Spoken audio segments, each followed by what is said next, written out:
Israel ফিলিস্তিনকে আক্রমণ করে শেষ করে দিচ্ছে। ওখানে ইসরায়েলের সীমান্ত আছে ফিলিস্তিনের পরে আপনার মিশরের সাথেই, এরপরে ইসরায়েল ফিলিস্তিন কাছাকাছি। অনেক লম্বা সফর করে কায়রো থেকে গিয়েছি তুরে সায়নায়।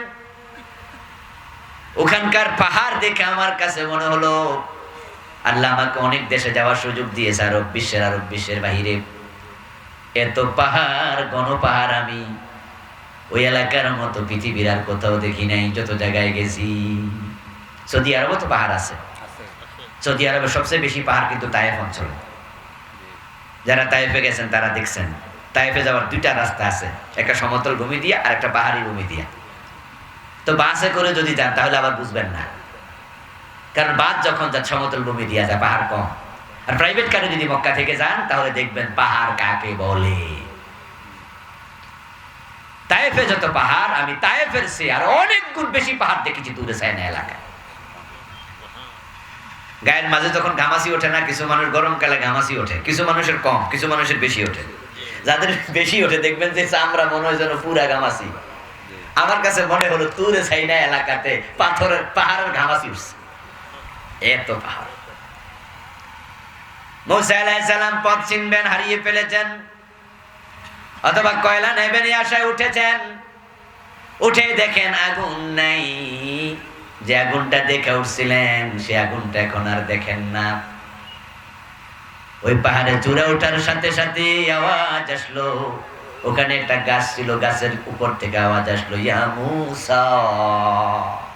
ডাক দিলেন কে? ইয়া মুসা শব্দের বাংলা অর্থ কি? হে মুসা। যেমন আমাদেরকে ডাকলেন ইয়া আইয়ুহাল্লাযীনা আমানু, ও ঈমানদার। আমাদেরকে ডাকলেন কোরআনের মাধ্যমে, আর মুসাকে ডাকলেন সরাসরি। সুবহানাল্লাহ পড়েন। মুসার সাথে আল্লাহ ডাইরেক্ট কথা বলতেন, তবে পর্দার অন্তরাল থেকে। আমি যেমন আপনাদের সাথে কথা বলছি সামনাসামনি, আপনি আমার সাথে সামনাসামনি কথা বলছেন, এটা নয়। কথা হতো ডাইরেক্ট, কিন্তু মুসা নবী আল্লাহকে দেখতেন না, শুধু আওয়াজ শুনতেন।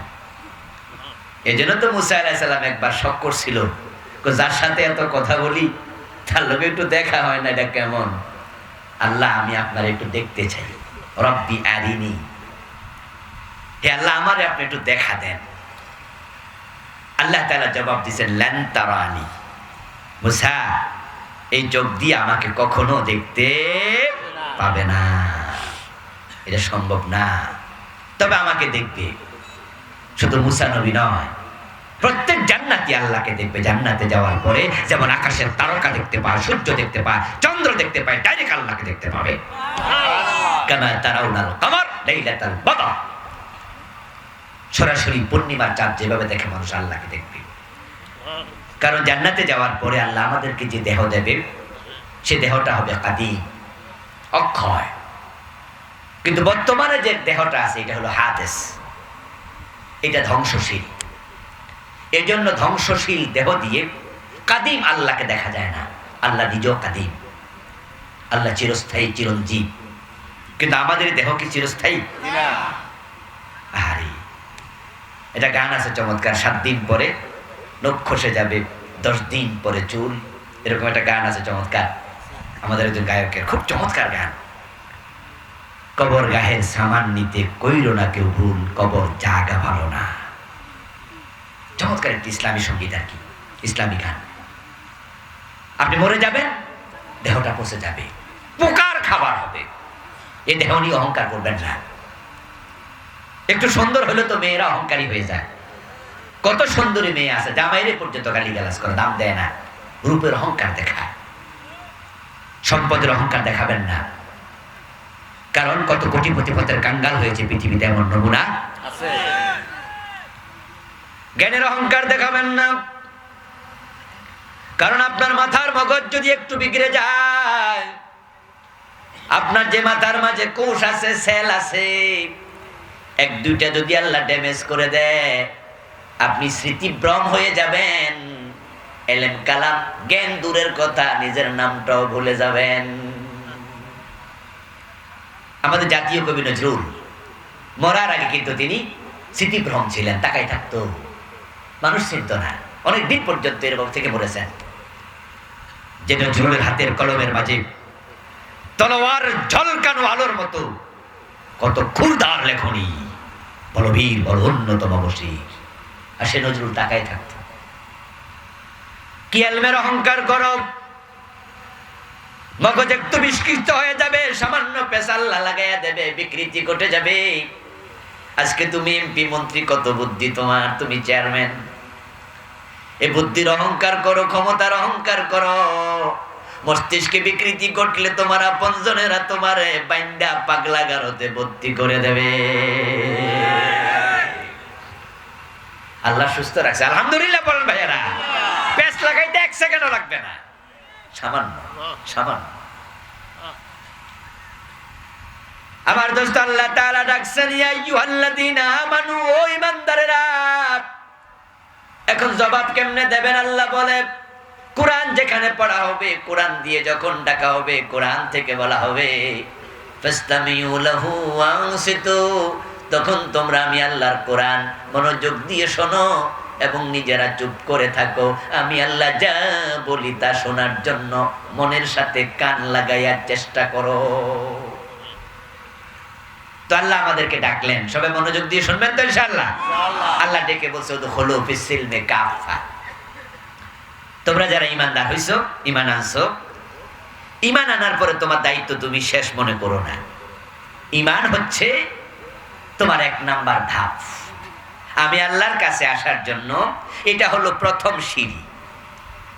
তুমি মনে করো না ঈমান এনেই তুমি আমার কাছে চলে আসছো, না। ঈমান আনার পরে উদখুলু ফিস সিলমি কাফা, ইসলামে তুমি পরিপূর্ণ প্রবেশ করো। আল্লাহর কাছে পৌঁছার জন্য মোট ধাপ আছে 4টা, স্তর আছে 4টা। 4টা স্তরে মানুষ আল্লাহ পর্যন্ত পৌঁছে যায়। 1 নাম্বার ধাপের নাম হলো ঈমান।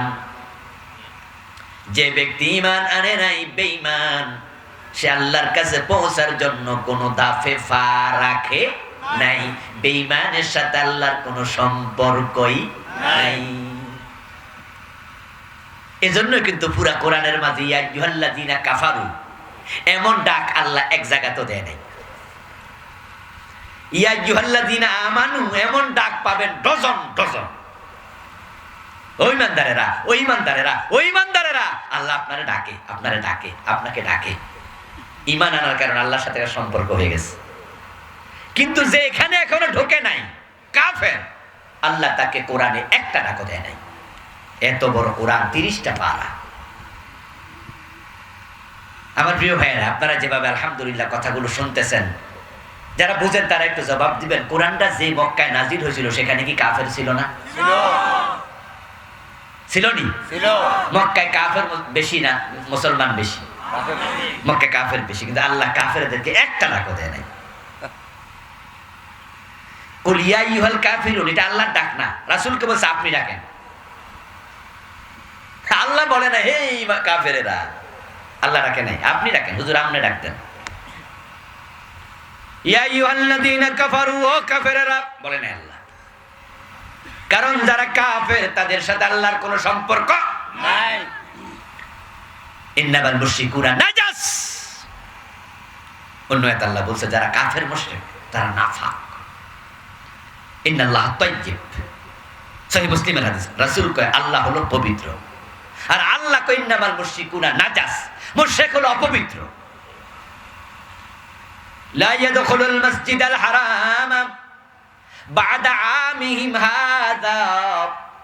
মক্কা বিজয়ের দিন আল্লাহ তাআলা আয়াত নাযিল করলেন, ও নবী মুহাম্মদ সাল্লাল্লাহু আলাইহি ওয়াসাল্লাম, মক্কার লোকেরা আপনাকে মক্কা থেকে বের করে দিয়েছিল,